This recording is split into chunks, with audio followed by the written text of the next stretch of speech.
सर्वांना 128व्या माता रमाईंच्या जयंतीनिमित्ताने भारतभर आणि राष्ट्रभर सगळ्या महिलांना मी शुभेच्छा देतो.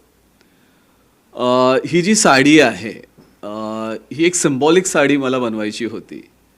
माता रमाई आपल्याला सगळ्यांना ह्याच्याबद्दल ज्ञात असेल की ज्या मातेनी फाटक्या पदराने संसार केला आणि तिच्या त्यागामुळे आज एक समाज उभा आहे. म्हणजे मी रोहित पिसाळ जो उभा आहे तो तिच्या त्यागामुळे आहे. आणि आज तो फाटलेला पदर मी हिऱ्यांनी आणि मोत्यांनी ते जडू शकतो हे दाखवायचं होतं. हा माझा एक संदेश होता.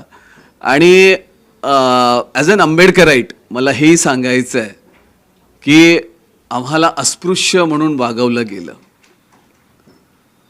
आणि बाबासाहेबांसारखा एक मसीहा येतो